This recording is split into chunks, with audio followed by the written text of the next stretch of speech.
Louis, the genuine, the original. Now the Gashouse Gang on KMOX. Glad you're with us on this Monday. Chris Ranji with Nate Gatter, who's in for Tom Ackerman, who is on an assignment right now. His assignment is to go watch his alma mater play in the national championship game tonight in Miami. That is Indiana, who is playing against Miami, whose graduate here is Kevin Wheeler, and Kevin decided to come to work. So one of the two guys is committed to working. That's Kevin Wheeler. He's here today. Ackerman is not. It undermines the whole Midwest aesthetic. Work hard. Indiana's supposed to be the blue collar state institution getting after it Midwest style. And there's Ackerman down there on South Beach partying it up. That's right. On a Monday. Well, Kevin Wheeler shows up to work. Where's Kevin Wheeler, who went to Miami? He is here. He's putting in the hours. That's what he's doing. I think that's in part because Kevin seized his opportunity, knowing that there would be no Tom today, and so the airwaves would be free for whatever Miami propaganda he wanted to put out on them. That's right. I think Rush Hour, 5 to 6, tune in for Rush Hour and see what kind of propaganda Kevin Wheeler might be throwing your way. There's going to be some nonsense. I can guarantee you that. So it'll be an interesting game tonight. Nate Gatter here is Westwood One's lead college football play-by-play fellow. So you've seen these teams play. You've been watching them. Before we talk about the NFL, and we are going to get into some Blues hockey today. Amy Marks-Kors joins us around 12:15. We'll talk about the Blues. We'll talk Billikens basketball with Bob Ramsey at 12:30. The Billikens are 17-1 now, so they've just are having a magnificent start to the season. Well, I guess we're well into it now. It's no longer a start. And then we also want to get to Cardinals a little bit if we have some time at the end. But there's just been so much football that's happened. Conference championship games are set for next Sunday. We'll get into those. But tonight, it is the national championship game in college football. And yes, again, you have seen these teams play, Nate. I have a hard time. I know the spread is tightened up a little bit. I think yesterday or the day before it went from 8.5 to 7.5, so it's not total blowout territory. But I have a really hard time seeing how Indiana doesn't control this game. Now, I didn't think Miami would beat Ohio State a couple of rounds ago. In that instance, I felt like they would have had a good chance to cover. We talked about it a lot, that I thought that their pass rush was going to be different than what Ohio State had seen before, and that would change things from a passing standpoint. And obviously that's, the pass rush and the running game is Miami's path against these higher end teams. Indiana just doesn't make mistakes. Indiana they play in a very professional way. They have a plan, they're under control, they execute, they're composed all the way through, and they have the best quarterback in college football, who, again, is the best quarterback in college football in large part because he does not make very many mistakes, right? I mean, people want to make the comparisons to the undefeated LSU season and Joe Burrow. To me, they're very different seasons, very different quarterbacks, very different teams, right? Fernando Mendoza is not nearly as explosive as Joe Burrow was as LSU's quarterback, in large part because he doesn't have the same caliber of weapons that Joe Burrow had, right? I mean, this Indiana offense is not chock full of first-round receivers. So they're different, but his great trait is, again, in the way that NFL quarterbacks and NFL coaches manage games. Indiana is in control of the game all the way. And so even if this becomes more of a field position kind of ground and pound game in the way that Miami's going to probably want to make it out to be, I still think Indiana can manage that. I also think this is going to be a pretty embarrassing evening for Miami in that Indiana's probably going to have a lot of the crowd, despite it being a home game. So I'm really not concerned about the fact that the game is taking place in Miami. I don't look at it. It's going to be a home game in some ways, obviously, in terms of the literal stadium for Miami, but I don't see it being a home game in any other way. The crowd won't be favorable necessarily. No, I don't think it will be, unless a bunch of Miami people buy up tickets on the day of. I mean, I saw Indiana folks, about a week ago, talking on Twitter about, if you can't get tickets any other way, Miami will put you in their preferred pool of people to buy tickets at face value straight from them if you buy Miami season tickets for next year in advance of this deadline. Just do that, sell those tickets next year, and get some tickets from Miami, and you'll be able to get in that way. I mean, Indiana folks are scheming up a way because the ticket demand through the University of Miami, even for a home national championship game, is just so low compared to other upper echelon schools where they have great support. Miami just doesn't have that. They don't have that fan base. It's not there. They don't have that, but what they do have is a 35-year-old quarterback who is on his seventh season of eligibility and revealed the other day he hasn't taken a college class in 2 years, which is awesome. Do we think he misunderstood that? I mean, he's got to be enrolled in something. Like, the fact that you graduate doesn't mean you can just play for any college you want in perpetuity without being enrolled as a student. Maybe he is taking a class, but he's not going to it. Yeah, maybe it's just like online kind of stuff. I don't know. All 1,000 level classes because he doesn't need anything else to graduate, so he doesn't have to fulfill requirements. I don't know what it is. I think he slightly misunderstood the question. I think he was saying my academic schedule is not all that rigorous and it fits around my football schedule. That's not a big surprise. I doubt he's saying I haven't been to a class at all, because that would be a big deal. It's a very big deal. And so it just kind of, I know that when something like that gets said, it adds fuel to that conversation about how right now college athletics, for a lot of outsiders looking at it, it appears to be ridiculous. Just with the amount of transfers and the portal and the NIL money. And I fundamentally I have no problem with players getting paid money. That does not bother me. I think they should get a chunk of the pie because they are bringing in literal billions to this apparatus, and they were not making any of that money. And I think they should get paid. I think it's become chaotic. And then when you throw Carson Beck into the mix saying, I've gone to a college class in 2 years, even if he misunderstood the question, it just doesn't look good. And it gives people even more reason to say they've got to do something about the way it is. What can college football, college athletics, major college athletics do about this? That it's just so chaotic from season to season, and we don't know who's going to play where, what they're going to get paid, who's paying them. It's there's too much going on here for people who are watching this to accept, I think. There's an obvious big picture answer that is the one button the NCAA doesn't want to push and its member schools don't want to push, which is employment and a collective bargaining agreement then between employees and their employer. And I think that's probably where we're ultimately heading. The one other thing, the sort of natural factor over time that I think is going to work, I don't want to say in favor of the sport because that makes it sound like the sport and the players are opposed. But I do think to some degree right now, what's in the best interest of the players, which is maximizing their income, is to some degree opposed to the best interest of the sport, which is finding a way to keep guys at specific schools for at least a couple of years, right? Because it is, I was talking to somebody about this in the context of Billiken basketball, and we'll talk about this later. You know, I remember in the Majerus era, I don't remember if it was the 2012 or 2013 season, but you had the 5 guys who came in together plus Kwame Mitchell because he sat out that 1 year, so he was there for 5 years. They all finished together. It was 6 guys on senior night. All of them had been there for at least 4 years. I think 4 of them scored 1,000 points or more at SLU. And so it was this great celebration of not just them, not just that team, but of that last half decade of Billikens basketball. And if you were a fan who was going that entire time the way that I was, we watched those guys grow up with us, right? They came in at 18 and they left at 22 or 23. And that means something. You got to see them develop. You got to see how the team developed over the course of an extended period of time. And you build an attachment to them as something beyond just guys wearing the Billiken equipment for that particular year, then throwing it back in the hamper and going to the next school in the offseason. Again, I don't begrudge the players. Like you said, in an abstract way, of course, the players deserve their fair share of the pie, same as any other employees, anyone else who's generating value. But it does undermine some of the purpose of college athletics for fans. So that's where a CBA is going to have to come in that includes some enforceability of these contracts, like the Duke quarterback, Darian Mensah, who's leaving with a year left on a 2-year contract at Duke, reportedly because Miami probably or some other schools are willing to offer him so much money that they're essentially going to buy out the contract and make it worth his while to break a contract. So even when Duke thought they were protected, they're still going to get bought out by what is in theory a competitor school. Duke, if he goes to Miami, Duke is technically the champion of Miami's conference this year.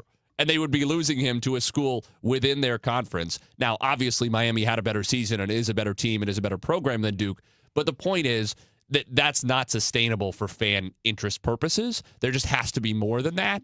And I think a CBA is probably the only way to get there. The one natural factor that's working in their favor is some of these guys, even billionaires, certainly the multimillionaires, are going to get tired of spending millions of dollars a year to win 8 or 9 games and see that guy move on to another school at the end of the year. Yeah, there was just a booster, or I forgot who it was last week or the week before, who said, hey, there's got to be a little loyalty here. If I'm going to give you my money. Because strictly speaking, there's no ROI. The ROI is intangible, right? If there is ROI on an actual profit and loss sheet, it's for the school or for the program. Like Indiana is getting a ton of profit. Like the Kurt Cignetti contract extension, Indiana's going to see ROI on that. They already are, right? What this is doing for the school and for the brand is immense.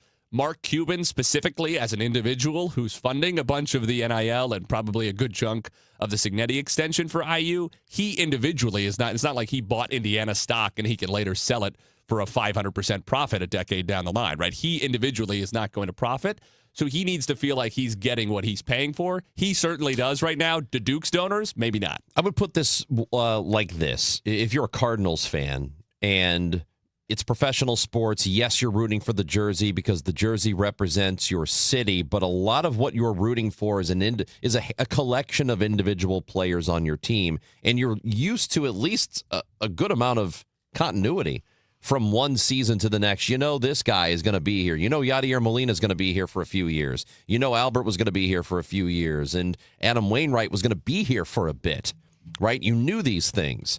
In college, you might have a guy for 1 year. And sometimes, I forgot what school it was. Was it, it wasn't JMU, was it? Where the entire starting, was it the entire 11 or 12 guys, I think, all hit the portal. Well, yeah, when the coach leaves. They're all gone. That was JMU to Indiana last year, JMU to UCLA now this year. I mean, that's hard to, if you're a fan, and it's not all about you, but it is kind of about you too, because it is your money and your attention and all of that. When an entire team is leaving, how do you remain a fan of that team? Like, how do you have interest in coming back? It's about the players until year? They push it so far that it becomes about fan interest waning, and now the total number of dollars in the pool starts to decrease. Right. So, I mean, that does make a difference, and those players, I mean, I get why they want to get paid, but yeah, I think you're exactly right to go with the Cardinals angle. Imagine if the majority of Cardinals played only 1 year for the team, regardless of how good or not good they were. Imagine if any Cardinal under 26 who hit 30 home runs in a year immediately became a New York Yankee. That's right. And you'd be a fan, but you wouldn't be that invested because you're also invested in people, not just the logo. To be fair, that's what it's like to be a Rays fan or an A's fan, I guess. That's exactly right. That's why there's nobody there in those games anymore. Nate Gatter, Chris Ranji. It is the Gashouse Gang. Bob Ramsey talks Billikens with us at 12:30. But next, Amy Markscore's on the Blues on the Gashouse Gang. It is brought to you by Saliga Heating and Cooling, SaligaHeatingandCooling.com, and by Overhead Door Company of St. Louis. It's Tom Ackerman. You know what's a nice-looking car? A Genesis. A lot of people trading in those Audis and BMWs for Genesis. If you're in the market for something new, let Genesis of St. Charles bring the test drive to you. They're closer than you think. They're at 5601 Veterans Memorial Parkway. That's off Mid-Rivers Mall Drive and I-70. I invite you to go in there. You'll absolutely love the experience. I've talked about it many times, the luxury service. But you can get started online at genesisofstcharles.com. That's genesisofstcharles.com. And when you do, it's no games, no gimmicks, just upfront pricing. Unlock the E-price today. Genesis of St. Charles is your premier Genesis dealer. They are the #1 Genesis dealer in the state of Missouri, as a matter of fact, and they can back that up with GMA sales records for 2025. Don't wait. Now is the time to buy a new car, and Genesis of St. Charles will take great care of you. GenesisofStCharles.com. This is the story of the one. As the purchasing manager at a manufacturing plant, she knows the only thing more important than having the right safety gear is having it there when you need it. That's why she partners with Grainger for auto reordering, so her team members can count on her to have cut-resistant gloves on hand, and each shift can run safely and efficiently. Call 1-800-GRAINGER, click Grainger.com, or just stop by. Grainger, for the ones who get it done. Honey, that flu keeping you up? Did you take NyQuil Intense Flu? Nah, I got this. Okay, I don't got this. Yeah, you need NyQuil Intense Flu. Undo your flu with NyQuil Intense Flu. NyQuil Intense Flu provides powerful relief of your flu symptoms so you can sleep. You do got this. NyQuil Intense Flu. The nighttime sniffling, aching fever. Best sleep with the flu medicine. Use as directed. Keep out of reach of children. I'm John Morgan of Morgan & Morgan. If you've been injured in a car accident, call America's largest injury law firm. For over 35 years, my mission has been to deliver more for our clients, to deliver more for you. Injured? Visit forthepeople.com for an office near you. Working full-time but still falling behind? Learn how real estate education can help you build income and get ahead on your terms. Text radio to 88007. That's RADIO to 88007. Presented by Lifestyles Unlimited. This is Tom Ackerman for Ophthalmology Associates. You know, the doctors, or just the best doctors to see for your best vision in St. Louis. 314-966-5000. The doctors. They've treated more than 250 doctors. That's more than any other practice. Dr. Greg Birdie, Dr. Ranjan Malhotra, Dr. Robert Bersati, Dr. Andy Royer. 314-966-5000 is their phone number. 314-966-5000. Dr. Birdie, Dr. Malhotra are cornea surgeons and experts in diagnosis and treatment of diseases of the eye, dry eye, allergy eye, cataracts, macular degeneration, glaucoma, LASIK surgery. The Doctors of Ophthalmology Associates, experts. Call for an appointment today, 314-966-5000, or visit them online, youridoc.com, 12990 Manchester Road, quarter mile west of 270. 314-966-5000 or youridoc.com. This is Scott Bakula. Congratulations, KMOX, on an amazing 100 years. And thanks for always being a voice we could count on. It's the Gashouse Gang on KMOX from noon to 1 every weekday on 104.1 FM. Nate Gatter and Chris Ranji today. We are joined by Amy Marks-Kors, our resident blues expert, and she is here to tell us things about the team. I was about to say good things, but there's not a whole lot of that right now. So, Amy got beat up by Edmonton last night. Oscar Sundqvist with an injury, which we did talk about on the Chris and Amy show earlier. It wasn't gruesome on TV. Not on TV, but I it's think not a good injury. Yeah, if you were up close, it was gruesome. So Oscar Sundqvist collided with Connor McDavid, and they both went down. And when Connor McDavid was getting back up, it seemed that his skate, as you would stand up, push off to stand up, hit Oscar Sundqvist just above the ankle, so where your knee pad, shin pad would not be. And Oscar Sundqvist was on the ice, and they whistled the play dead because Connor McDavid stayed leaning over Oscar. I don't know if Oscar yelled or what have you, but Connor McDavid was like taking care of Oscar Sundqvist. The cameras had moved on television, but then they whistle the play dead. They go back, and then several Blues players skate over to Sundqvist. Connor McDavid skates away. And it was when Sundqvist got on all fours. So he was kind of lying down. And when he got on all fours, like his hands and knees, he recoiled as if something was terribly wrong. And then I think it was Shen and another Blues player looked down at his leg. And as soon as it was that reaction that was so guttural, so visceral, you knew it was bad. And they waved the trainer over. Ray Barilli comes over. And then that's how you pretty much knew he was cut. And that's what the broadcasters were saying. It seems like he's cut because they picked him up and were Ray Burley was running back, and he's like, open the door, we got to get him off the ice. And so it was a very deep cut above the ankle, according to Jim Montgomery. It did not hit his Achilles, which is the one silver lining, because we talked about that earlier. Like, I've seen that where your Achilles gets severed. I mean, it rolls up like a window shade. It's really bad. Yeah. Really, really bad. So when will Sundqvist be back? We don't know. I mean, it could be a very long time. Jim Montgomery said they don't know. They just know that it's a deep cut. So pretty scary moment, but not gruesome. Sometimes it's gruesome on the ice. Which the best for Sonny? Another, I guess, injury update would be that Dylan Holloway returned yesterday. So there's that. So that's a good thing. He was one of the Blues' top players. Probably the 5 games, and Jim Montgomery has said that the 5 games leading up to his injury about a month ago were his best 5 games. He was on fire, so it really hurt to lose him anyway, but especially at that moment. So good to get Dylan Holloway back. And we also noted as well, just bookkeeping here, Steve Ott, associate coach with the Blues for the past 9 seasons, joined the Blues in the summer of 2017. He is now the head coach of the Springfield Thunderbirds, taking over for Steve Konowalchuk, who was relieved of his duties. And so, yeah, some moving pieces around. We were talking about the injury bug earlier in the year, and whether it was injuries for the Blues or players just not performing and, sitting out, and the Blues bringing in guys from Springfield. They're called the Springfield Thunderbirds for a while. I was calling them the Thunder Blues because I feel like we were half AHL at one point.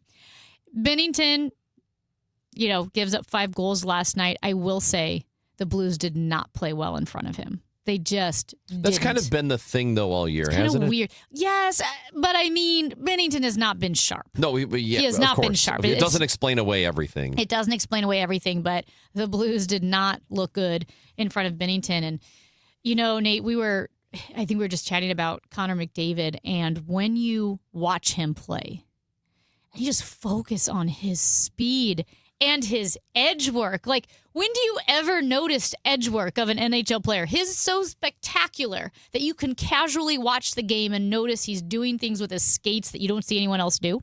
And his hands are so fast. He never looks down. Joey Vitale brought this up on the television broadcast. He never looks down. His eyes are always scanning the ice while he's working magic with the puck and his stick. And the Blues, most teams don't have anyone like Connor McDavid, but the Blues don't have anyone like Connor McDavid, and he looks like he is in a different league. How did this happen that the Blues went from last year having a lot of energy around them down the stretch of the season and sort of some optimism and the feeling that Jim Montgomery might have been the guy that the Blues needed, and that this was I felt a certain level of excitement around this year, and then it's just been such a flat season. I think it was a fluke. Last year was flat until the Four Nations break, and I think the Blues somehow just had this incredible turnaround that perhaps gave us the impression that they were a much better team than they were. And it's kind of like if we've all gone bowling, and I'm a terrible bowler. I don't bowl. I bowl like once every 5 years. But like you'll get 3 or 4 strikes in a row, and you think, well, bowling's not that hard, and you might have an actual good game. But then if you bowl consistently, you're like, oh yeah, I don't bowl. That's kind of what we've seen with this team. They're not bowlers. They had a great run. They got a bunch of strikes, but they're struggling. On top of it's really unusual to have basically all of your key players struggling to produce at the exact same time. So you mentioned Steve Ott, Blues assistant, who's going to take over at least for the rest of the season as the American Hockey League affiliate Springfield Thunderbirds head coach for the rest of this year. Obviously, Steve Ott has a lot of popularity in St. Louis from his time as a player and as an assistant. Would you view this as a promotion for Steve Ott, a demotion, neither? Just he's filling a hole for the rest of the year. How do you evaluate Steve Ott moving into this role? And that's where I feel like I'm not a Blues insider at all, because I don't know. And I feel silly saying that, but I honestly don't know. I wasn't expecting it. I hadn't heard this murmured. Now, granted, we're on the air during morning skates, so I can't be at the rink as much as I would otherwise. But I mean, I guess in some ways it's a promotion because he's a head coach. Maybe he's filling a hole because they weren't happy with what was going on in the AHL and they wanted some continuity, more continuity. So I'm guessing it's that because I've never heard anything other than the highest praise for Steve Ott. Yeah. I've never even heard rumblings of anything but the highest praise for Steve Ott. And forget about Steve Ott. If you were dissatisfied with a hypothetical assistant coach on your major league team in any sport, it doesn't really make sense to put him in a position of high authority in your next lowest level, which is very important, as we've seen this year, very important for supplying players to the Blues. So my feeling is that it probably would be just a temporary arrangement. We need somebody trusted to get us through to the summer so we can figure out what's going on. Yeah, no, that's a great point. I don't see it as anything negative or a demotion like you said. It was just, I was like, oh, okay, I wasn't expecting this. But you're right. I mean, you wouldn't, if you weren't happy, that you're not going to say, would you like to be in charge of our future? Right. Well, the Blues are back at it tomorrow in Winnipeg. Yes. The Blues are 19-22-8. Mm-hmm. It feels Winnipeg, like 9-22. It does. Yeah, they have a minus 48 goal difference, so they might as well be 9-22-8. The Jets are 19-22-6. So the very Jets similar. went It'll be from tomorrow. the President's Trophy to the worst team in the NHL. I will say this briefly as we go. The Blues have yet to put together a 3-game winning streak. They have not won 3 games in a row this year. They have 5 attempts at it. Luke Korak pointed this out. They have 5 attempts at a 3-game winning streak. They have lost all 5. They're 0-5-0. And they lost 8-3, 4-1, 5-2, 7-3, and 5-0 in those attempts to win 3 in a row. Well, maybe at least take it to overtime or something, would you? Amy Marks Course, thank you. You're welcome. That's Amy. It's Nate Gatter, Chris Ranji on the Gashouse Gang. Hey, the Billikens are kind of the opposite. Right now, they are the best team in the city. Billikens are playing great basketball, and Bob Ramsey will join the show. The St. Louis Sports Hall of Famer is next. Hey guys, Dave Glover here from the Dave Glover Show. So, what is my show? My show is 4 different people living 4 different lives, all coming together every day between 1 p.m. and 5 p.m. to talk about life, actual life. Not so much headlines or did you see what Trump did today or XYZ. Never predictable because I never know what I'm going to talk about from one segment to the next. So it truly is unique and unpredictable. Join us. 104.1 FM, KMOX. I dared Archwell Health to keep track of my vitals and my grandkids' names. I dared Archwell Health to simplify my prescriptions, so Max and I have more time to play. Good boy. And I dared Archwell Health to be closer than my neighborhood coffee shop. Our members dared us to do more as a primary care provider for adults age 60 and up. So we made it our mission. Visit archwellhealth.com and become a member today. Archwell Health. We dare to care. Now, KMOX weather from the Saliga Heating and Cooling Weather Desk. It's 20 degrees and sunny in St. Louis, a high of 22 today. Tonight, a low of 16. New tax resolution firms are popping up every day with high-paid celebrity endorsers, advertising ridiculous claims in their TV ads. That's why they have the tiny, unreadable disclaimers at the bottom of the screen. Hi, this is Lance Drury with the Lance Drury Law Firm. Our ads never have those ridiculous, fast-talking, tiny disclaimers at the end because, simply put, there are no guarantees when it comes to the IRS and wiping out tax bills. And we don't make promises we can't keep. Of course, there are ways the Lance Drury Law Firm can help resolve your tax debt, but no company can guarantee it will eliminate it. This is why their clients call the Lance Drury Law Firm when those promises don't pan out. If you have tax problems, you have legal problems. Call me, Lance Drury in St. Louis, at 314-260-6120 or visit Lance, D-R-U-R-Y, law.com to schedule your free consultation with your local tax resolution law firm. The choice of a lawyer is an important decision and should not be based solely upon advertisements. Glover here from my friends at Cantor Injury Law. Cantor is local, and we're here doing the work every day. We're right here in St. Louis, and we're ready to fight for you. CantorInjuryLaw.com or call 314-628-9999. The choice of a lawyer is an important decision and should not be solely based on advertisements. When a parent struggles with addiction or dies from a drug overdose, what happens to their children? Far too many end up in foster care, unable to ever return to their birth homes because it's simply not safe. The Dave Thomas Foundation for Adoption is fighting the clock so that teens don't age out of foster care, leaving them at a higher risk of addiction and other negative outcomes that can happen to a child without the love and stability of a permanent family. Learn more at davethomasfoundation.org. Tuesday night, it's men's Pelicans basketball action as they face Duquesne. Pre-game 5:45, tip at 6 on your home for Pelicans basketball. KMOX.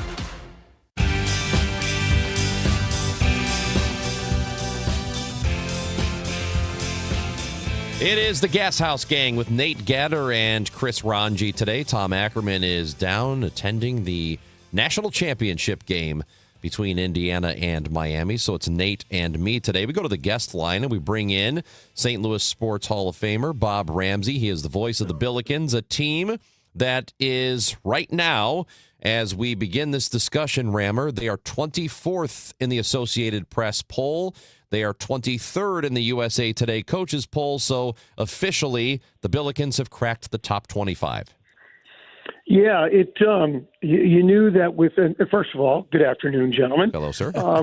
Yeah, when you look at a lot of the metrics and things, they were kind of going in their favor. There's a couple other teams that have some gaudy records too, but it is interesting how voters look at the metrics as much as us nerds do, and it's clear that is factoring into the voting. So while you can argue that the Billiken overall schedule is not as strong as you would like, the other things they do, the way they play, how they score points, how they defend, all the different margins between offense and defense, those are playing into the rankings. And just real quick, to add another one in the net rankings, they are 22nd. So, yes. Yeah, I mean, they're getting the notice, and they've always been doing, they have been for the last several weeks, been doing pretty well in the net. Yeah, and Santa Clara recently won a big games, the same as Grand Canyon. So those games that you knew they were good teams, but would it develop in your favor after you beat them? Could they go on and keep winning? And so far, so good. Games like that have really, really helped. Because right now they have the Billikens are 2-0 in quad one games. Bob, do you think it's fair to say that between Robbie Avila and Kellen Thames, who, despite the fact that he's playing under 20 minutes a game right now, is this week's A10 Player of the Week, announced by the conference, that St. Louis might have the two best players in the league in Avila and Thames this year? Well, Robbie's obviously Atlantic 10 first teamer. Even though Kellen's been around, we all know, medical issues and other things. I think right now that per minute, he's the best player in the league, Kellen Thames. So, but, sometimes when those are, voted on as well at the end of the year, and there's a lot of basketball still to play, but Kellen Thames is certainly making his mark around college basketball, not just the Atlantic 10. People around the country are really taking notice. Bob, I know that you and Earl are as locked in around this program as anybody. You get a chance to see a lot of what goes into the preparation for games. Where do you think the mindset is of Josh Schertz and this coaching staff as they try to maintain the really high standard it's going to take if they want this to be a team that remains in the rankings for a while, that secures the best possible seed they can, and puts themselves in a position to make a run in the NCAA tournament, knowing that they have had a bunch of blowout wins in the A-10, including over decent teams in the A-10, and they hope to have a lot more. That if this is a league that's going to have a difficult time consistently challenging the Billikens, how do they challenge themselves to make sure they're still getting sharper as the year goes on? Well, you must have talked to Coach Schertz, because that is the challenge for the team. Exactly that. To not accept where you are, but use it to push you to the next level and the next level as high as you can possibly go. That's why this little road trip here, seemingly innocuous, is really big, because you can't give away the tough wins you already have and sort of fritter it away on road games that I hate to say that you should win, but that are there in front of you. Duquesne is 2-3 in the league, but they're a very, very competitive team, and they really battle everybody very hard. a real tough team. St. Bonaventure is really well coached. They've fallen on some hard times, but playing in their building. And so you say, well, you should beat them. Yeah, you should. You can't let your defense let down. And I think that's the hallmark. Even for a team that scores so much, Coach Schertz demands that the defense is where you want it, game in, game out, practice in, practice out. And despite the high scoring and all the offensive metrics, it's the defensive side that Coach Schertz really takes pride in. Offense sells tickets, defense wins championships. It's a good point that you make, and I'm glad you bring it up because I think the fact that this team is playing at a very different pace as the Majerus teams and not winning games in the 50s means that some folks maybe won't focus on the defense or won't see it as much. But on a pace-adjusted basis, this defense has been elite. You make the point about St. Bonaventure as well. 0-5 in the league obviously has been a struggle, but all 5 of those losses by single digits, 3 in a row by 4 points. They went to VCU on New Year's Eve and only lost by 7. Obviously, that's a place the Billikens know as well as anybody is difficult to play, so not going to be easy. And speaking of how difficult it is to play some places in this league, have you called ahead on the St. Bonaventure trip, tried to figure out what the bus situation is going to be this year, make sure everything goes smoothly? Are you taking charge on that, or what's our plan? I've taken it out of the equation, and Earl and I are driving from Pittsburgh. There you go. I knew there would be something. Yeah, you got to you got to learn from past issues. No, this is a weird trip. We'll drive to Olean, New York. There's not an airport there, and then after the game, we'll drive to Buffalo to get a plane to fly home. So St. Bonaventure, it's while technically sort of in the middle of the league map, it's the far outpost. You can't get there from here. It looks like I just pulled it up just to see how far it was going to be. It looks like you can't even drive straight there. You've got to drive like in an upside down like L formation almost. You got to go straight north until you hit water and then turn east. They don't even have a road between Pittsburgh and Olean. There are some roads, but to use your thoughts on that, it's not a straight line because you're up in the mountains a little bit. It really is western Pennsylvania and western New York. It really is beautiful. So we'll have a nice drive, but we're going to stay on the interstate. Could we get some updates, like any convenience store stops, the Bob and Earl travel diary? Yeah. Just maybe you guys could give us a couple of videos of you singing some car songs or whatever you get up to. Yeah, I've never driven really very much in this part of the country, so it might be worth a travelogue. I agree. It could be very good. We were having this conversation, Rammer, right before we brought you on air, and we have been saying for weeks now, best team in the city is the SLU Billikens. They've been playing great. And then Nate said, they might right now be the best team in the entire state when you include the Royals and the Chiefs, who are still here, and Sporting KC and everybody else, Mizzou. This is, right now, I think the Billikens lead the state. Well, if you're looking at winning percentage, by the way, speaking of University of Missouri basketball, I think they're getting very underrated nationally. And I was looking at Joe Lenardi, a good friend of mine, and he does the bracketology, and everybody knows it's all just sort of guesswork and conjecture, although Joe really has highly respected formulas when he puts that bracket together. But has Missouri out of the bracket? I do not see that at all. I think for basketball fans who don't have a rooting interest, they see that Illinois loss in St. Louis, and it was so glaring and so fresh.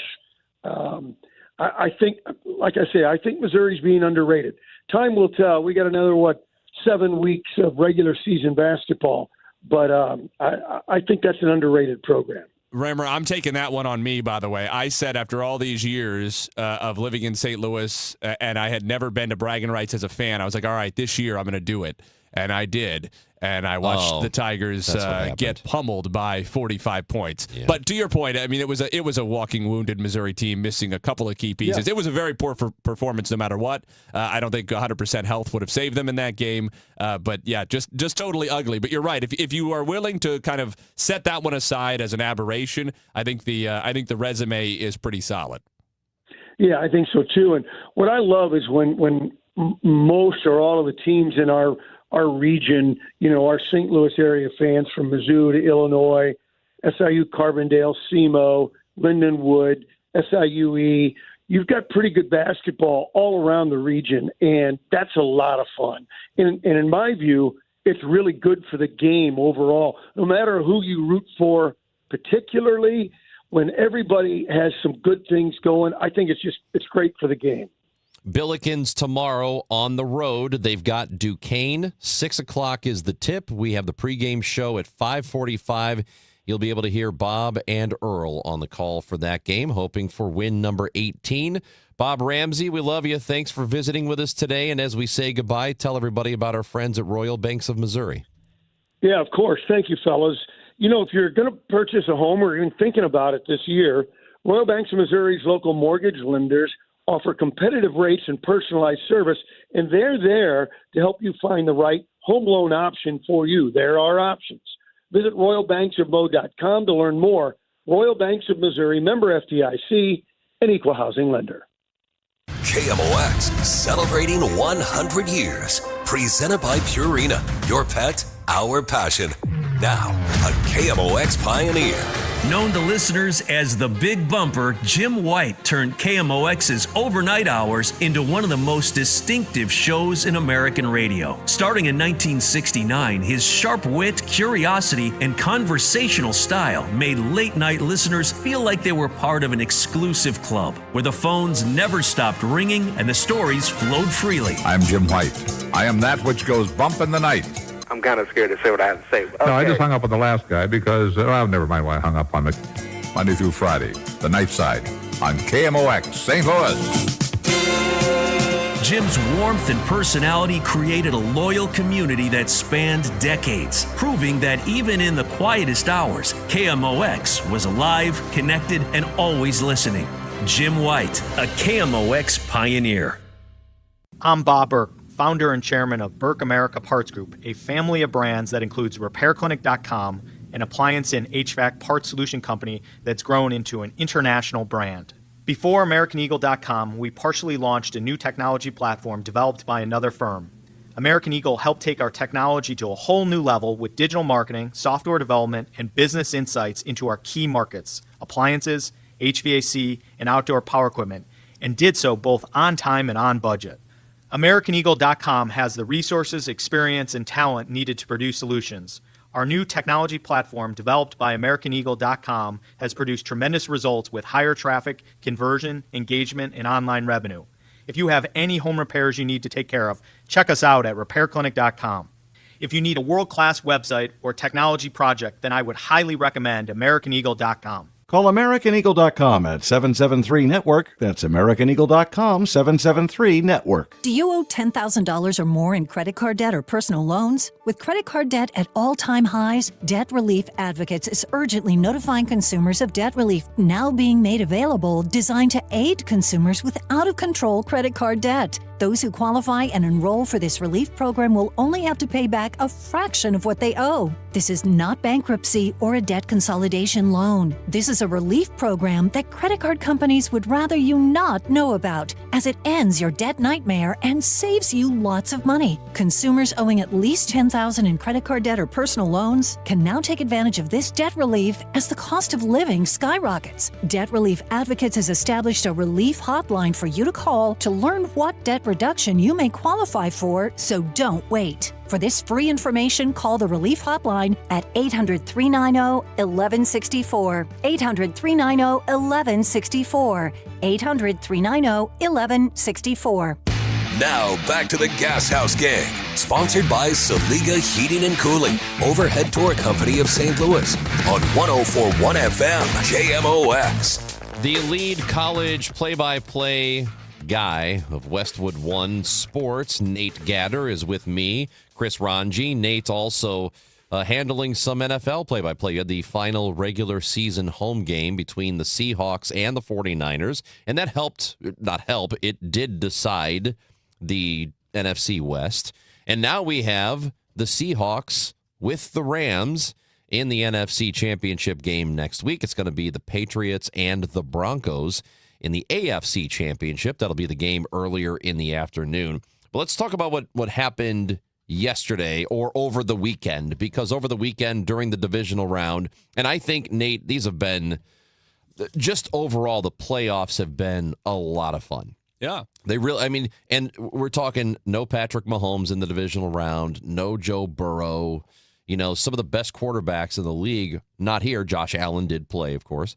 But this has been, without those guys even, this has been a remarkably fun postseason. Yeah, I've enjoyed it a lot. And in some ways, because those guys aren't there, not because I got anything against them, we talked about it going into the offseason. I think sometimes, especially in the social media age, a sport that is so heavily covered, so heavily followed like the NFL, the narratives become so set, right? The talking heads every single day going round and round and round on the same guys, the same topics, and the narratives become so settled. And with the exception of Josh Allen and the fallout that's coming from that, with Sean McDermott losing his job as head coach of the Bills, and Buffalo is sort of the only team who was considered a significant contender this year. Maybe Philadelphia too, who had somewhat of a settled narrative around them coming into the offseason. And in some ways, both of them kind of followed the exact narrative that everybody had been talking about with them all year. But it's fun to go into matchups without the narratives in the same way. Like, what's the preconceived notion about Broncos-Patriots in the AFC Championship game? There really isn't one. Not really. To the extent that there's a narrative around it, it's just storylines. It's a storyline of the Patriots, coming back to the AFC Championship game for the first time since before COVID, and obviously they've experienced real depths of despair in between those two times. Short-lived, but they did dip down essentially to the very bottom of the league, picking twice toward the top of the draft. And they've rebuilt themselves very quickly, and they've got all this momentum now. And for the Broncos, obviously, the storyline is Bo Nix being out with the ankle injury and Jarrett Stidham starting just his fifth game in the NFL. But those are not – you're not carrying a ton of weight of here's what this team has done in the 2, 3, 4 prior iterations of their playoff runs, right? The way that you are with Buffalo, where everything that's happened is placed in the context of the last half decade when it's been Josh Allen and at least some of this same supporting cast for several years on end. There's a freshness to it that I think is really fun. The Rams and the Seahawks have the divisional element to it. But still, there's a lot of freshness to that matchup, and in particular to the Seahawks. I think it sets up really interestingly. Regardless, the shame of it is Bo Nix being out, because that does take some of the sting out of the AFC game. Second to last play of your game on offense. That sucks. Very unfortunate. That sucks for him. And so in that game, and we've got a few minutes here. There's been a lot of controversy with the play, which people thought was a catch. We're talking about the Davante Adams catch, turned into an interception. I have watched the play over and over, and while the replay was going on, I was out with some friends watching, and I was like, that's an interception. It just very clearly to me was an interception. A lot of people seem to not understand what was going on there, but that play specifically got a ton of attention, and Bills fans think they were robbed. I just don't. I don't see it. I don't think Bills fans were robbed. I will say the Davante play, to me, when I saw it live and on replay, it feels like a catch. He turns into a runner, and he's down before the ball comes out.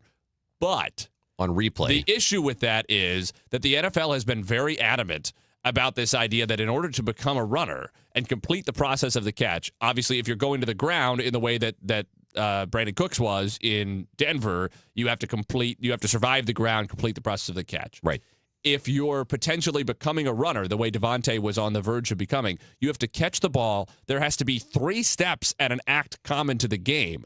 The 3 steps doesn't happen. That's to right. me, it used to be sort of just this generic act common to the game language. And to me, there he becomes a runner. He catches the ball, he turns, he tucks the ball under his arm, he starts to move up the field as he's being hit. Right? To me, he's clearly completed the catch. He's put the ball away. He's started to make a turn. That to me, he's a runner at that point.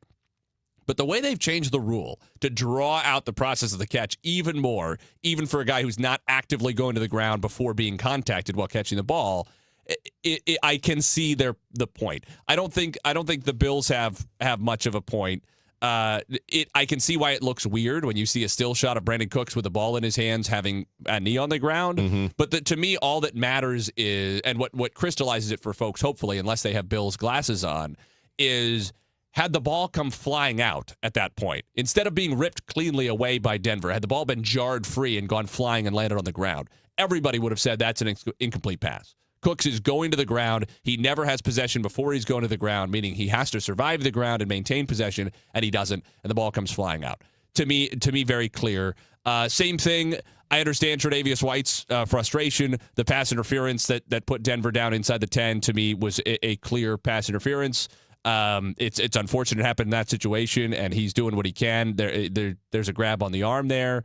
The first one that was called on that drive was a little more marginal, but it really makes no difference because there was the roughing the passer that was obvious behind the play and would have also been an automatic first down and put the ball within 2 yards of where it ended up on the PI call regardless. So I don't think the Bills were hard done by at all. No, and then the catch with Adams in the Rams-Bears game last night where his knee was on the ground. The Bears stripped the ball loose, but ball came out and he was already down, however, and that call went against my team, and they got it right. They got it right on the field that Adams was down, but you've seen people take the screenshots of the two plays and say, what's the difference? Massive difference between both of them. Yep. And this is coming from somebody whose team was hurt by the call that was made right on the field. So I think they got those right. To me, it is not that confusing what a catch is. Maybe it was 5 years ago. I just don't think that it is confusing. If you've paid attention for the last 5 years, it's pretty self-explanatory. Let me get your thoughts on that game. Rams advance. They beat the Bears. Caleb Williams has that unbelievable tying touchdown throw right toward the end of regulation, then throws the interception in overtime. What'd you think of that game? I think the Bears are a good, plucky team with a lot of potential who were clearly playing at or above their ceiling the last few weeks, and that they were making critical plays when they absolutely had to stay alive. And they did it again, to be fair, to force overtime. And then Caleb had probably his worst throw in a month or more. The interception to Cam Curl that in the end cost them the game. One thing I'll say, as the Bears get better, and they will get better, because I think Caleb will continue to get better. Yeah.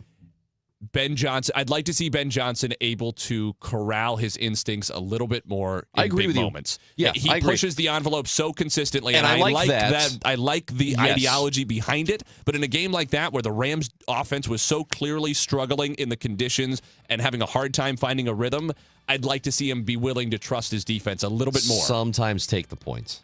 And take the points, especially or in punt that the first ball drive. once in a while. And you can punt the Not ball the end of the world. And the other thing is, on that play, the interception, DJ Moore stopped running a route. Well, yeah. That's Who can figure out DJ Moore this year? I don't know, Terrible man. First half of the year, great down the stretch, and then just quits on it sometimes. He'll make a great play, and you go, that's it, right there. There you go. And then he has moments like last night. Well, anyway, AFC, NFC championship games Sunday. They are set, and we are looking forward to it. Nate Gatter, appreciate you hanging out with me today. Tomorrow, going to have Bernie Miklasz here, and we're going to get into the winter warm-up that occurred over the weekend, some of the comments made by Chaim Bloom and by Bill DeWitt about the direction of the team. So a little more Cardinals talk on the Gashouse Gang tomorrow. So join us for that. We appreciate you listening. Have a great one today. Dave Glover Show is next. At Gray Bar, we know your time is money. That's why our services go beyond parts and products. With kitting, pre-assembly, wire carts, and Gray Bar smart reels that keep you moving. We stage materials and manage logistics so you can spend less time sorting and more time installing. And with locations nationwide, we deliver when and where you need it, working to make your job easier every step of the way. Yep, Gray Bar does that.